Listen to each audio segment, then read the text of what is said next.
Well,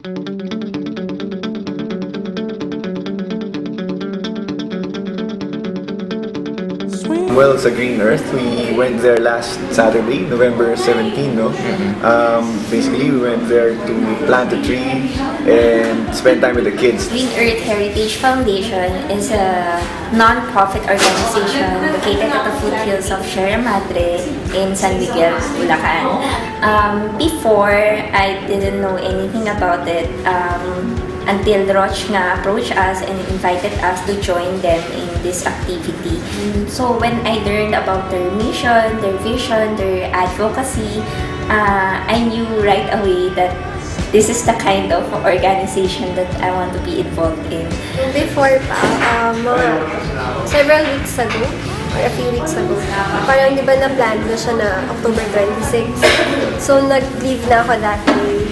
So, I was expecting na the following day na punta kami na excited na rin ako, excited na rin lahat. That same night, that same day, nung class, ninabi nga na-call off yung community service. Gumawa ng bagong schedule si Roch. So, yung bagong schedule ko na November 17, birthday ko. Initial reaction ko, parang, I want to spend it with my family.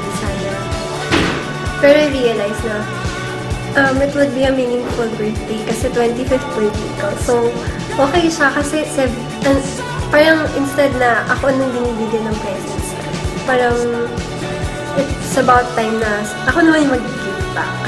So, okay din yun. Hindi siya yung ordinary birthday na mag-spend ka sa mall, ganyan, dinner out. Doon magla-lunch ka with the kids. When we went there, I really like what they're doing. Unang-una, they're helping the environment. From the name itself, GreenEarth, they plant trees and then they promote organic products. They're helping our farmers. They're promoting farming.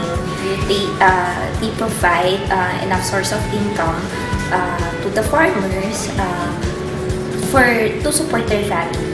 The farmers in GreenEarth, they used to be illegal loggers, so now they're engaged in farming na, and they're not doing those illegal activities anymore. So, which is good, diba? GreenEarth, they provide scholarship programs and they have this learning center inside the farm, and wherein they have these learning activities for the children.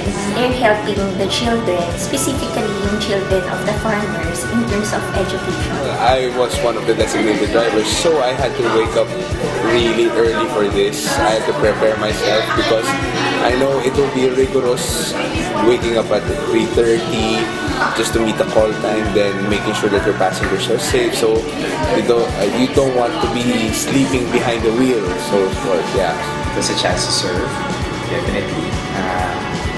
Start pala, driver na ako. So I was with one of the drivers coming late. And the call time was, I think it was 5 o'clock. So, okay, I have to wake up at 4. But it was okay for me because I actually felt excited. So it took us around 2 to 3 hours to look for the place.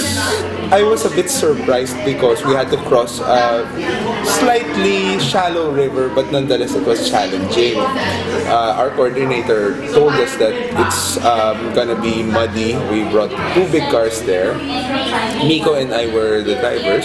I can imagine how hard it is for the farmers to transport their harvest to the market since there is no farm-to-market road to assist them with their produce. So I learned that even in their most productive months, they have extremely difficulty in taking their harvest to the town due to lack of infrastructure.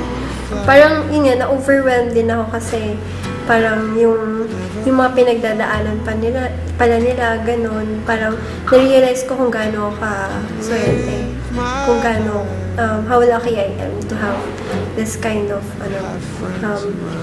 privilege. Na-realize ko talaga na parang gusto ko, I want to do more.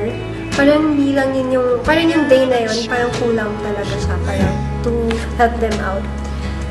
Kasi parang, siguro yung day na yun, parang lang siya, more on exposure. Parang awareness on what's happening, what's really happening kung ano yung nangyayari sa mga farmers, dun sa mga kids na hindi naman talaga nabibigyan ng same opportunities as yung mga tao dito sa city. Right off the bat, when we got there, we started with the tree planting. I had my kid. The kid's name was Cesar. So we went and planted some trees, and for me it felt a little bit bitin kasi we only planted one each. So I think we should have planted more. And maybe because of the trek, it's so far, and that's why you could only provide one seedling per member. When we came back, we were able to teach the kids, and me and Sabs, we taught the kinder. We got assigned grade 2 and 3 students. So, well, yung una namin ginawa is the egg activity. May ginawa kami parang egg exercise. We were supposed to teach them about gravity. And then na-realize ko parang hindi nila nagigets. Parang gravity, ano yun. Sabi ko pa kasi nila, spell gravity. Okay, so medyo nakahiya yun. Pero, and then, tinatry kong ipaliwanag sa kanila yun. Pero hindi nila nagigets. It was fun teaching them because they're cute and everything. One of the difficulties that I found was that we needed to make them concentrate on doing what they're supposed to do because their attention span is like this.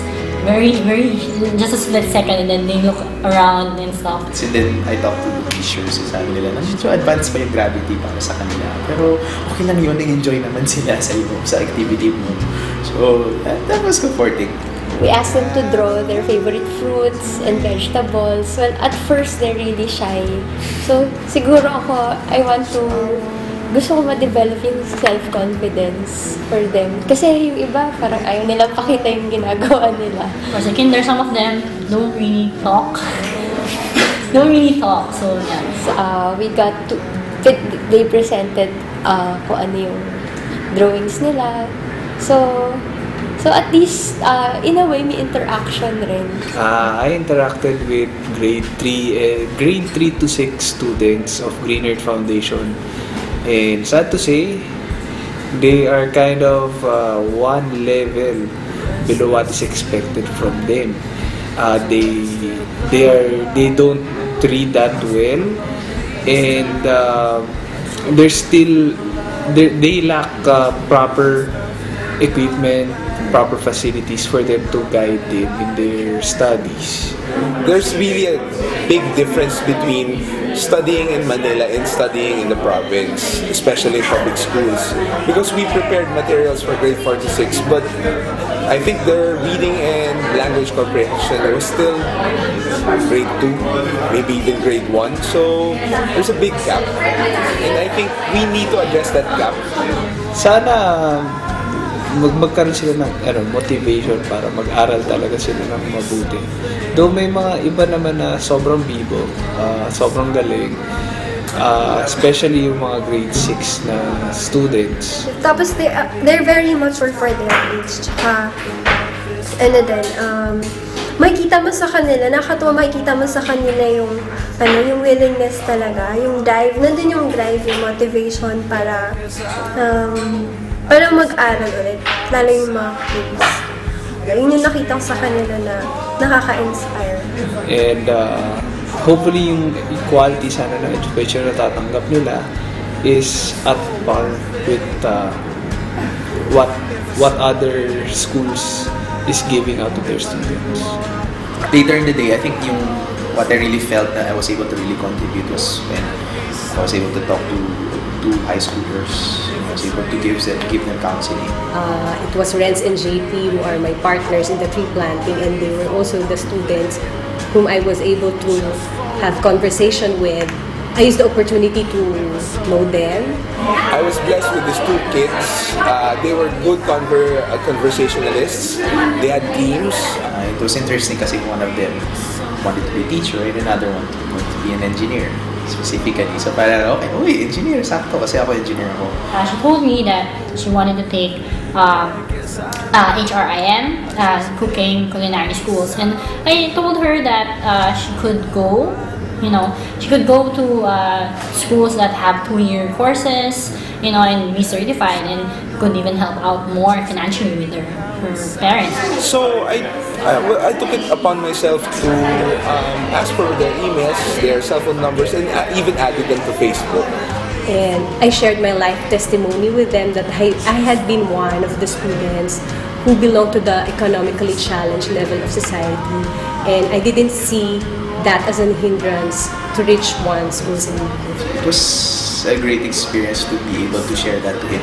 Kumbaga, in the back of my mind, it feels good na I was able to do something. I was able to make a difference sa buhay niya. So I encourage them to dream big because we have a big God who knows the plans He has for us. I hope they realize that even though with such those kinds of family backgrounds that they are in, it would not hinder them in going to college and hopefully getting a job that could help financially with their parents. Going home was a bit tough. So this was my car and this was Miko's car. We were first to go up the steep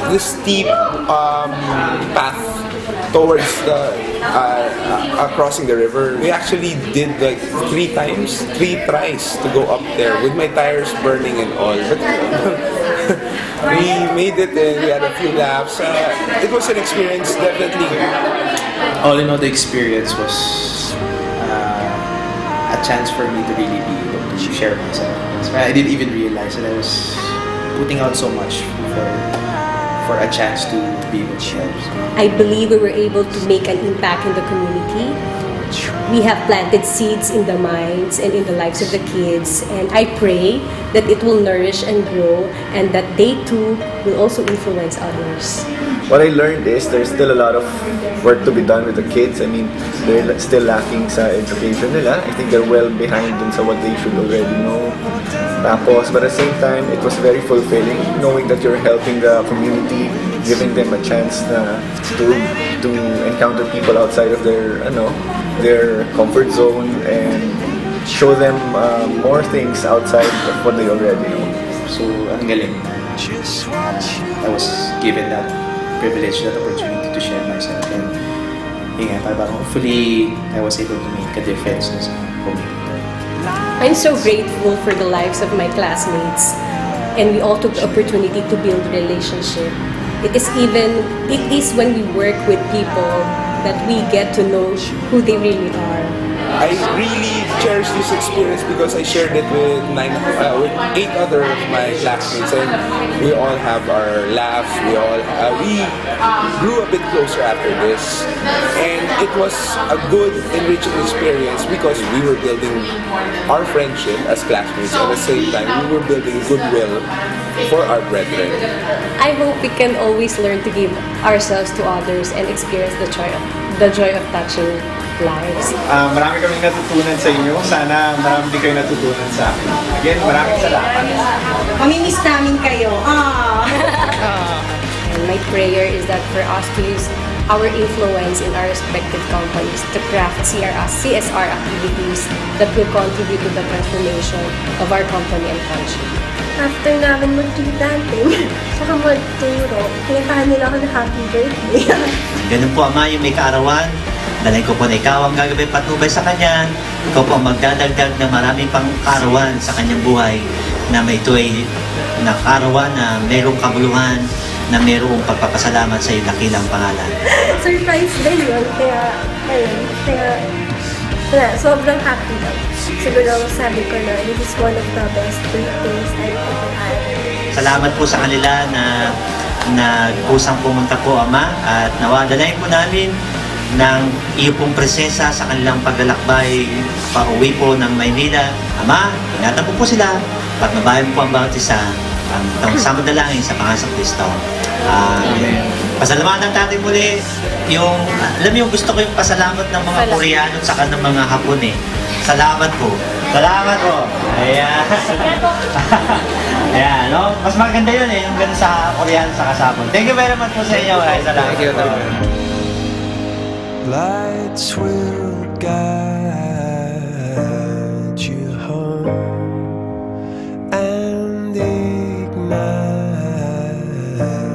your bones, and I